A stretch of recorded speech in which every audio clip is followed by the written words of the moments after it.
South India shopping మాల్లో blockbuster Ashadham number 1 kilo sale.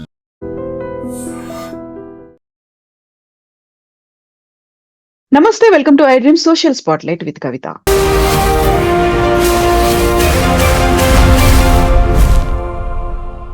నిమిష ప్రియ ఈ మధ్య కాలంలో ఇంతలా ఒక వ్యక్తి గురించి చర్చించుకోవడం మనం చూడలేదు.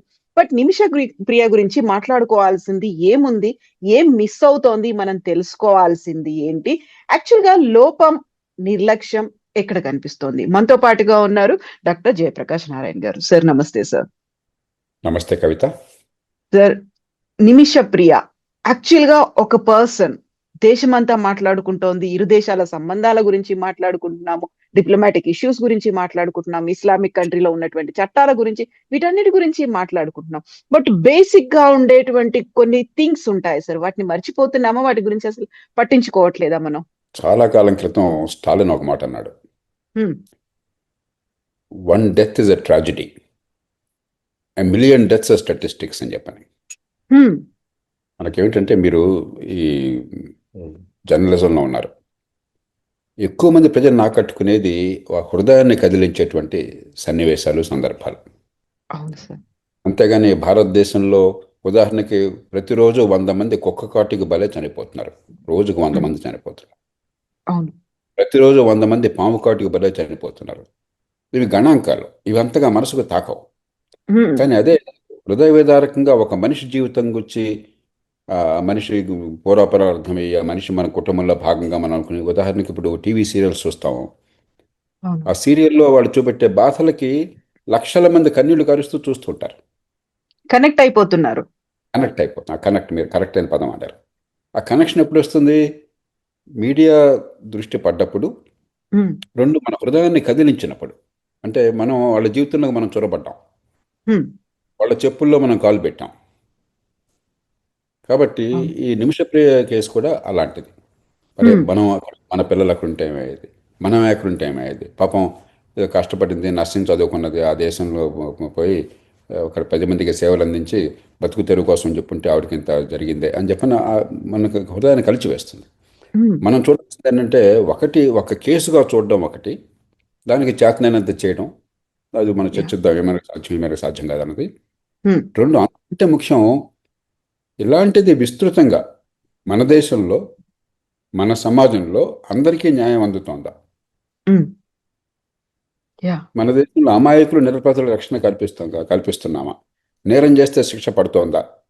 నేరన్యాయ వ్యవస్థ సరిగ్గా ఉందా? చట్టబద్ధ పాలన ఉందా? బడితున్న వాడిదే బర్రెగా ఉందా? డబ్బున్నోడికి ఒక న్యాయం, అధికారం ఉన్నోడికి న్యాయం, లేనివాడికి మరో న్యాయం అందుతుందా? దాన్ని మార్చడం ఎట్లా?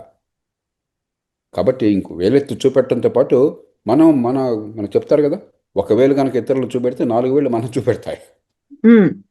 ఆత్మావలోకనకు కూడా ఇది అవకాశం. అంచేత నేను అనుకునేది, ఇలాంటి సందర్భాలు ఎప్పుడు కూడా సమాజంలో ఆలోచన పెంచడానికి ఉపయోగించుకోవాలి. ఊరికేదో సెన్సేషనలిజం చేసి 2 రోజుల పాటు ఆర్భాటం చేసి మర్చిపోవటం కాకుండా, దీని నుంచి మన పాఠాలు నేర్చుకోగలం, మన సమాజాన్ని ఏ రకంగా మార్చుకోగలం. సార్, ఇప్పుడు నిమిష ప్రియ వెళ్ళింది, తను చేసింది తప్ప ఒప్ప అనే దాంతో పాటుగా అక్కడ ఉన్నటువంటి చట్టాల గురించి మాట్లాడుకోవడం, కేవలం ఒక నిమిష ప్రియ గురించి ఇంతలా ఆలోచించి ఇంతలా చర్చిస్తున్నాము, డిప్లొమాటిక్ ఇష్యూస్, అక్కడ ఎంబసీలు ఏం చేస్తున్నాయని మాట్లాడుకుంటున్నాము.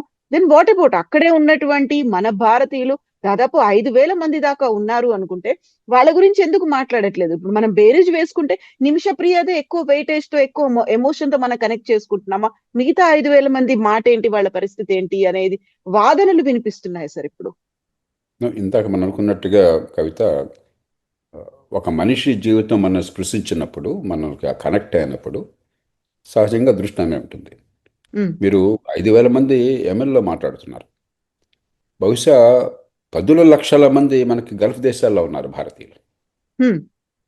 మీకు సౌదీ అరేబియా కానీ, లేకపోతే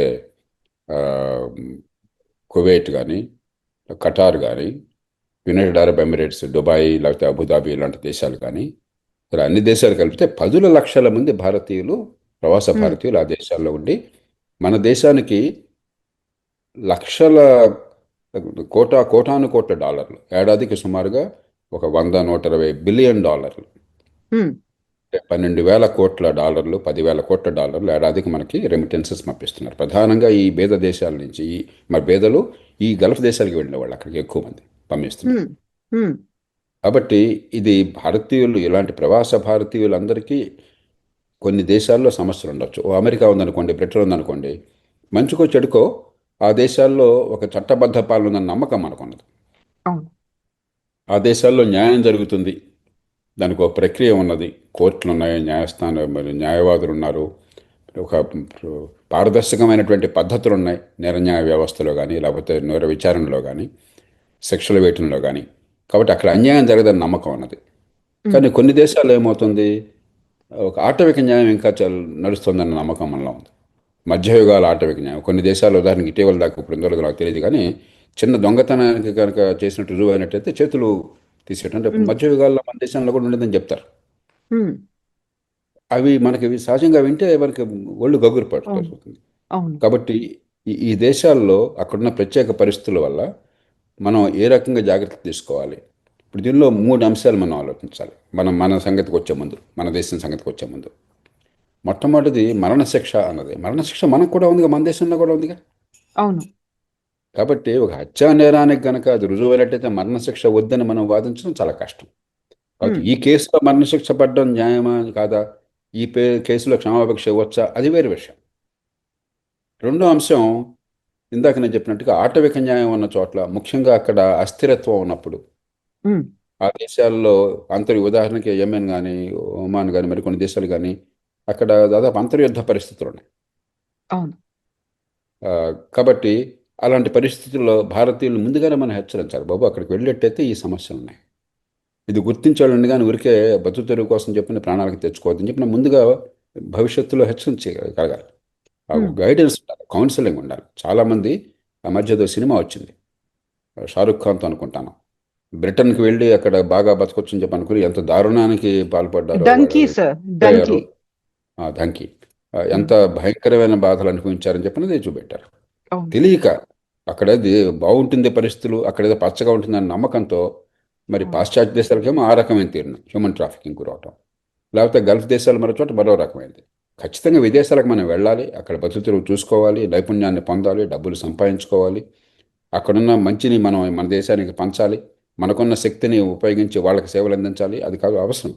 కానీ ఎక్కడికి వెళుతున్నాం ఏంటని చెప్పినది మనకి ఒక కౌన్సిలింగ్ కావాలి. ఈ హ్మ్. దేశం నుంచి వెళ్ళడానికి ఎక్కడ ఏ దేశంలో వెళితే ఏ పరిస్థితి ఉంటుంది, మీకు నిజంగా భవిష్యత్తు బాగుంటుందా లేదా, మీ డాక్యుమెంటేషన్ ఎట్లా ఉన్నది, అక్కడ ఏ రకమైన జాగ్రత్తలు తీసుకోవాలి. ఉదాహరణకి ఈ కేసులో చదువుకున్న నర్స్ అయినా కూడా పాస్పోర్ట్లు ఆ పార్ట్నర్, బిజినెస్ పార్ట్నర్కి ఇచ్చింది, ఆయన పాస్పోర్ట్ తిరిగి ఇవ్వనని చెప్పి అన్నాడు, కాబట్టి ఇదంతా జరిగిందని చెప్పి మనకు అవును. పత్రికల్లో వస్తుంది. మరి ఆ పాస్పోర్ట్లు ఇలాంటివి సమస్యలు రాకుండా ఏం చేయాలి, ఇవన్నీ మనం ముందుగా వరకు కౌన్సిలింగ్ చేయాలి మన హ్మ్. దేశంలో. ఇక మూడోది, మనం అమెరికా లాంటి దేశమైనా సరే, భారతదేశం వదిలేండి, ఇంకొక దేశంలో చట్టంలో ఏం చేస్తారనేది మనం శాసించడం, ఒక పరిమితి దాటి మనం ఏం చేయలేం. అవును.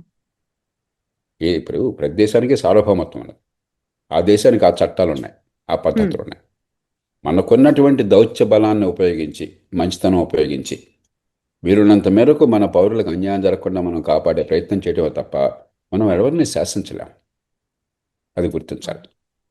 అంచేత ఈ కేసులో ఉదాహరణకి, మరి వివిధ కోర్టుల్లో, ఆ పై కోర్టులో ట్రయల్ కోర్టే కాకుండా మరి ఆ శిక్ష ఖరారు అయినట్టుగా తెలుస్తున్నది.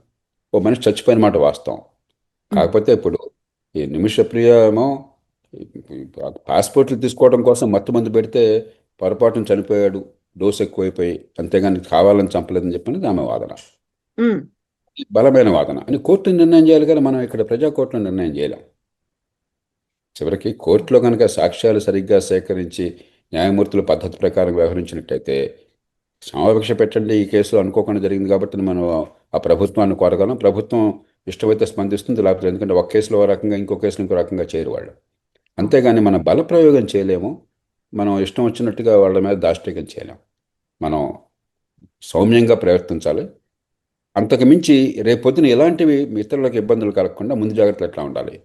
అంతకంటే ముఖ్యం, మన దేశంలో అన్యాయానికి గురవుతున్న వాళ్ళు లక్షల మంది ఉన్నప్పుడు, హ్మ్. అన్యాయానికి గురి కాకుండా నేర న్యాయ వ్యవస్థను బాగు చేయడం ఎట్లాగా, నేర విచారణ బాగు చేయడం ఎట్లాగా, నేరం చేస్తే శిక్ష పడుతుందన్న భయం కలగాలి, అమాయకులకి రక్షణ ఉంటుందన్న విశ్వాసం కలగాలి. అలాంటి వ్యవస్థ మనకు పూర్తిగా లేదు. కాగితం మీద ఉన్నా, రాజ్యాంగపరంగా ఉన్నా, మరి స్వేచ్ఛాయుత సమాజమైనా ప్రజాస్వామ్యం కూడా మన దగ్గర ఇంకా చట్టబద్ధ పాలన లేదు. దాన్ని ఎలా బాగు చేసుకోవాలి?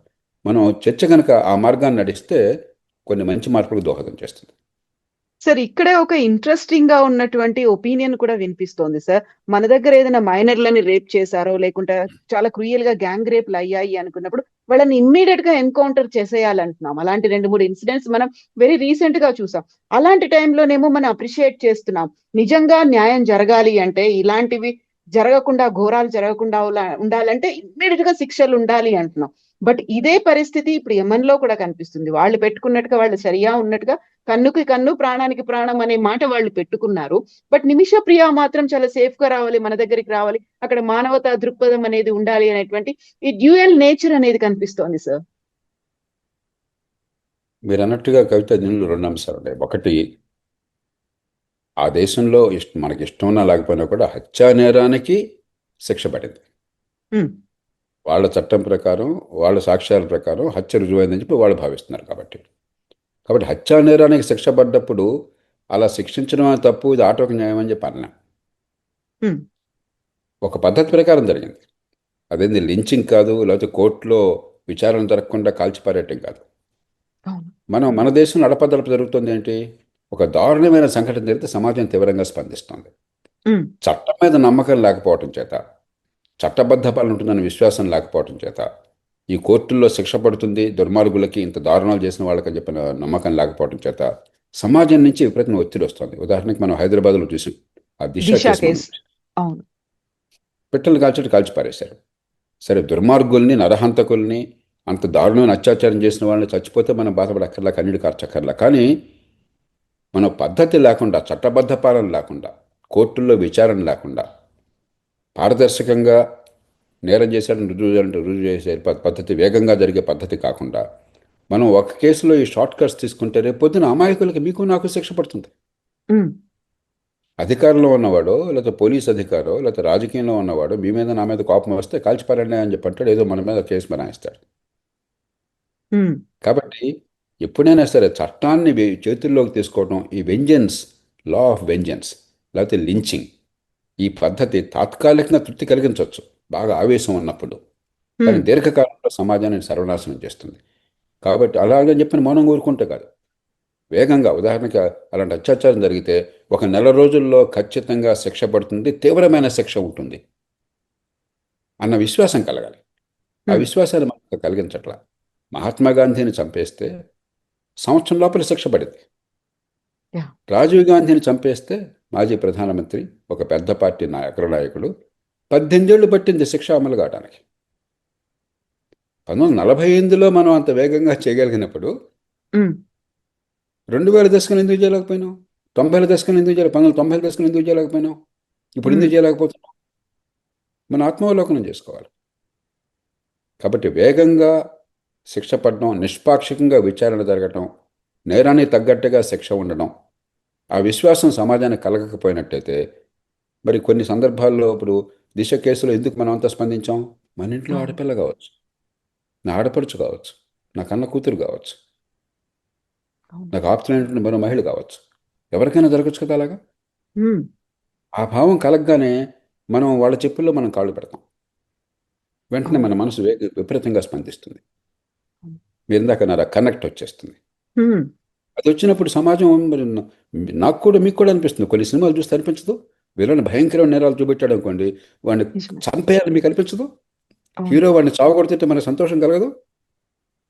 అది మానవ సహజం. కానీ పరిష్కారం అది కాదాలదు. వేగంగా, కఠినంగా, ఖచ్చితంగా శిక్ష పడుతుందనే విశ్వాసం కావాలి నేరం చేస్తే.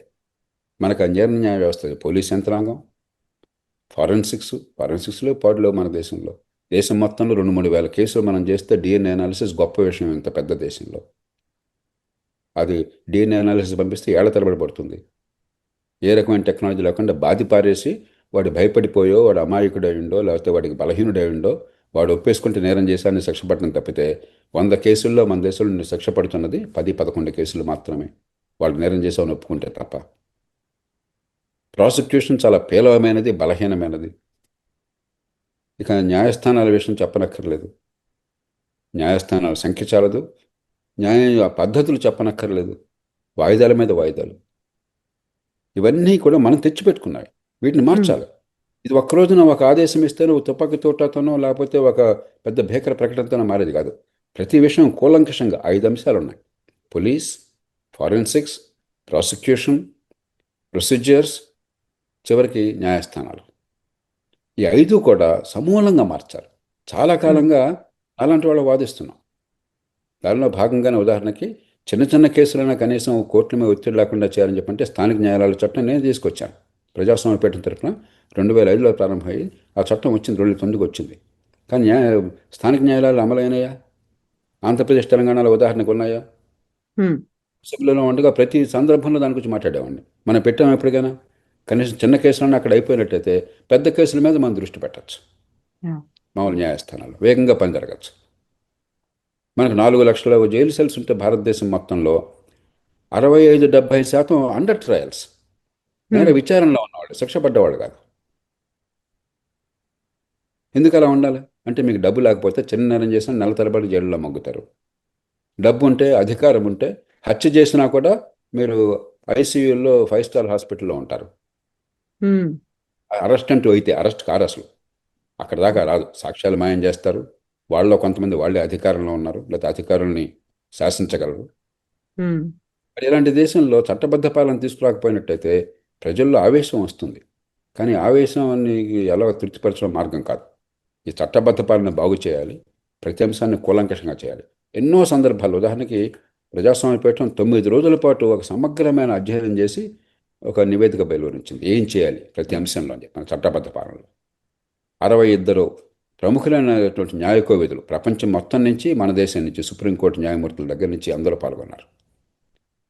విజ్ఞత గల వాళ్ళ దగ్గర సమాచారం ఉంది, ఏం చేయాలో తెలుసు. కానీ నివేదికలన్నీ ఊరికి అక్కడ బుట్టదాఖలు చేస్తున్నాం.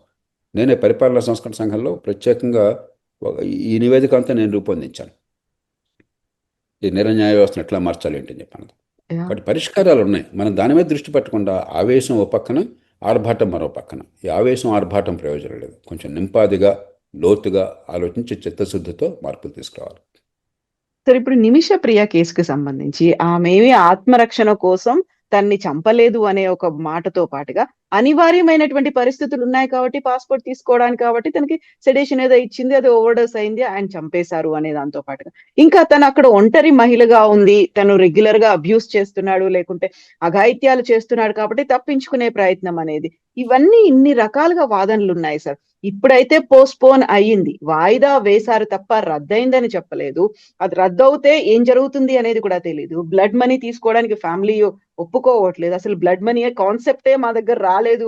ఇన్ని డిఫరెంట్ వర్షన్స్ ఉన్నప్పుడు మీ ఎక్స్పీరియన్స్ లో ఏం జరుగుతుందని అనుకుంటున్నారు సార్ నిమిష ప్రియ కేసు? ఒకటి, నాకు అంత అనుభవం లేదు కాబట్టి నా అనుభవం ప్రకారం చెప్తున్నాను అనుకోను. కానీ ఉన్న వివరాలను బట్టి మనకు అర్థం, దాన్ని బట్టి కోర్టుల్లో ఇక మార్పు వచ్చే అవకాశం లేదు. అన్ని కోర్టుల్లో ప్రయత్నం చేశారు. కోర్టులు, కింద కోర్టులు అంటే పై కోర్టులు అన్ని ఖరారు చేసినాయి. కాబట్టి 2 మార్గాలు కనిపిస్తున్నాయి. ఒకటి, ప్రభుత్వం ప్రతి దేశంలో కూడా సార్వభౌమాధికారం ఉన్న ప్రభుత్వాధినేతకి క్షమాభిక్ష ప్రసాదించేటువంటి హక్కు ఉన్నది, అధికారం ఉన్నది. లేకపోతే ఉరిశిక్ష బదులు ఖైదు శిక్ష, జైలు శిక్ష వేసే అధికారం ఉన్నది. ఆ ప్రభుత్వం గనక మరి ఈ కేసులో ప్రత్యేకంగా ఉన్న సందర్భాన్ని బట్టి, 2 భారతదేశంతో ఉన్న సంబంధాలను బట్టి క్షమాభిక్ష పెడదామని చెప్పి అనుకుంటే ఒక మార్గం. అది కూడా ఒక స్థాయి వరకే. ఇప్పుడు ఆ దేశం ఒక సుస్థిర పరిస్థితులు లేవు అక్కడ.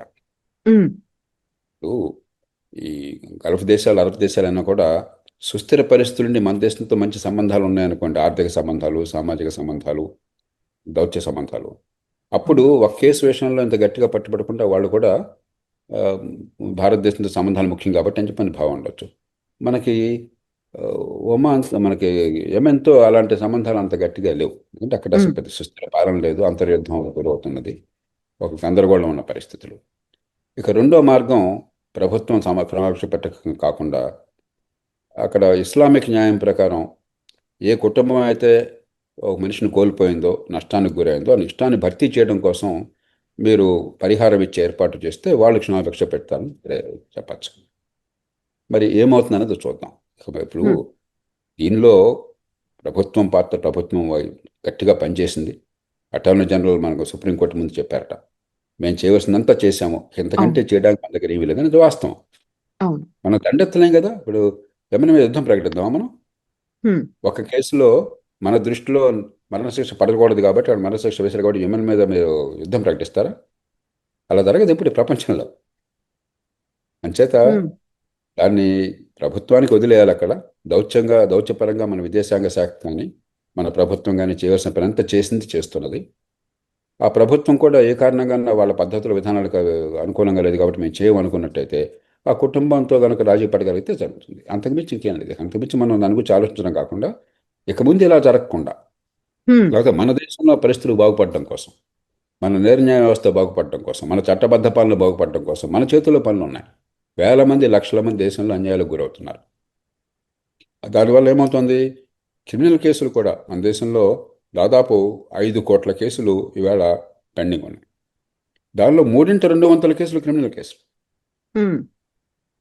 సివిల్ కేసులు కోర్టులకు వెళ్ళాలి అసలు. క్రిమినల్ కేసులు క్రైమ్ అంటూ జరిగితే కోర్టుకు వస్తుంది కాబట్టి, లేకపోతే పోలీస్ స్టేషన్లో నమోదవుతుంది కాబట్టి ఆ కేసులు కనీసం కనిపిస్తున్నాయి. సివిల్ కేసులు కోర్టులకు వెళ్ళాలి, ఎందుకంటే అన్యాయాన్ని దిగమింగుకుంటున్నారు. కోర్టుకు వెళ్తే న్యాయం జరగదని చెప్పిన భావంతో ప్రపంచమంతా కూడా సివిల్ కేసులు ఎక్కువ ఉంటాయి క్రిమినల్ కేసుల కంటే. మన హ్మ్. దేశంలో సివిల్ కేసులు తక్కువ ఉన్నాయి. ఎందుకని? వివాదాలు లేక కాదు, ఈ వివాదాలు కోర్టుల్లో పరిష్కారం అవుతాయని నమ్మకం లేక. అందుకని మీరు కానీ నాకు కానీ సమస్య వచ్చింది మా ఫ్రెండ్స్ దగ్గరికి వెళితే, ఏమంటే వాడు 10 లక్షలు తీసుకుని కొట్టేశాడు, డబ్బులు తిరిగి హ్మ్. ఇవ్వట్లేదు, కొట్టాడు అని చెప్పంటే, కోర్టుకి వెళ్ళినా చెప్పంటే మనం ఏం చెప్తాం? ఏదో రాజీ చేసుకోండి, 10 కాకపోతే 5 ఇవ్వండి, 5 అయితే ఒకటి, లేకపోతే వదిలేసి వదులుకోండి.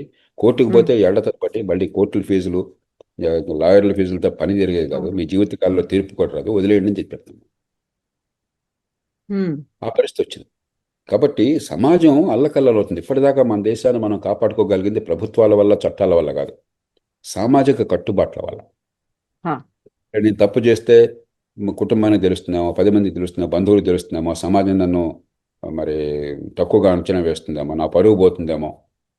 ఆ కారణంగా మన దేశంలో ఇప్పటిదాకా ఇంకా శాంతి భద్రత కొంతమేరకు కొన్ని పద్ధతులు ఉన్నాయి. కానీ కాలక్రమేణా నగరీకరణ జరిగినప్పటి సమాజంలో అవి సామాజిక కట్టుబాట్ల ప్రభావం తగ్గిపోతుంది. హ్మ్. ఒక గ్రామంలో ఒక మనిషి అందరికీ తెలుసు కాబట్టి వాడు తప్పు చేస్తే 10 మంది ఏమంటారని బెరుకుంటుంది. ఓ నగరంలో పక్కింటి వాడు ఎవడో మీకు తెలియదు. అవును. తప్పు చేస్తే ఏమనుకుంటారు? వెరపెందుకుంటుంది? ఉండదు. కాబట్టి సామాజిక కట్టుబాట్ల ప్రభావం వల్ల సమాజం నిలబడడం, శాంతి నిలబడడం కష్టం. అందుకనే చట్టబద్ధ పాలన బలోపేతం చేయడం చాలా అవసరం, కీలక అవసరం. చేయకపోతే నగరాలు ఎప్పటికీ చూస్తున్నాం, పూర్వంలా కాకుండా కొంచెం నేరాలు పెరుగుతుంది. హ్మ్. ఇప్పుడు ఉదాహరణకి అవును. ఎన్నో కేసుల్లో హైదరాబాద్లో చదువుకుంటున్న కుర్రాళ్ళు కూడా మోటార్ సైకిల్ మీద వెళ్ళి ఆడపిల్లల మెడలో ఉన్న నగలు అలా బలవంతంగా లాక్కెళ్ళిపోయారని చెప్పిన మనం ఎన్నో, ఇవన్నీ ఇదే గ్రామంలో జరిగేది కాదు. ఆ కుర్రాళ్ళు అందరికీ తెలుసు ఆ ఊళ్ళో. మరి మనకు నేర అవును. పరిశోధనని, మరి కోర్టుల్ని, ప్రాసిక్యూషన్ని, ఫారెన్సిక్స్ని బలోపేతం చేయకపోయినట్టయితే, చట్టబద్ధ పాలన బలోపేతం చేయకపోతే ఉన్న కొద్దికి నగరాల అరాచకత్వం వస్తుంది. మనం కూడా ఎమ్మెల్యే కావాలన్నా? హ్మ్. కొన్ని దేశాల్లో అక్కడికి వెళ్తే అసలు అక్కడ చట్టం ఉందన్న భావం కలగదు. చాలా కాలం క్రితం నా మిత్రులు కొంతమంది డాక్టర్లు నైజీరియాలో ఉన్నవాళ్ళు చెప్పారు. వాడు యూనిఫామ్లో ఉన్నటువంటి సోల్జర్ వచ్చి తుపాకీ పట్టుకుని అక్కడ కారులో మీరు వెళ్తుంటే డబ్బులు ఇస్తావో చంపేయమంటావో అంటాడట. ఆ రోజుల్లో హ్మ్. డబ్బులు ఇవ్వాల్సిందే బతకాలని చెప్పంటే. మన దేశంలో ఇంకా పరిస్థితులు లేవు. కానీ కాలక్రమేణా మనం నిర్లక్ష్యం చేస్తే, మనం గనక ఈ చట్టబద్ధ పాలన వచ్చేందుకు ఏర్పాట్లు చేయకపోతే, దాన్ని బలోపేతం చేయకపోతే, నిజాయితీగా నిష్పాక్షంగా విచారణ జరిగి నిజంగా నేరం చేసిన వాళ్ళకి శిక్ష పడుతుంది, అమాయకుల రక్షణ ఉంటుందని విశ్వాసం కలిగించకపోతే మనం కూడా ఆ ప్రమాదంలో గడబోతున్నాం. దాని నుంచి కాపాడుకోవాలి దేశాన్ని. Yes sir. Thank you so much sir. బోలెడన్ని విషయాలు చెప్పినందుకు. Thank you sir. Thank you. నిజంగా ప్రస్తుతం ఉన్నటువంటి సమాజం దేనికి ప్రయారిటీ ఇస్తుంది? ఆర్థిక సంబంధాల చుట్టూ మాత్రమే తిరుగుతోంది. మళ్ళీ ఎన్నికలంగానే చాలా విరక్తి కలుగుతాం. మంచి అనిపిస్తుంది కదా, లేడీస్ కూడా ఛాలెంజింగ్ జాబ్స్ చేసినప్పుడు చాలా బాగుంటది. ట్రాఫిక్ అసిస్టెంట్స్ గా నియమించిన ట్రాన్స్జెండర్స్ అందరితో సాల్యూట్ చేయించుకుంటున్నారు. ఫుడ్ డెలివరీ ఇవ్వటానికి వెళ్ళినటువంటి డెలివరీ బాయ్ అనిల్ పై కళ్ళ ముందు పెళ్ళండి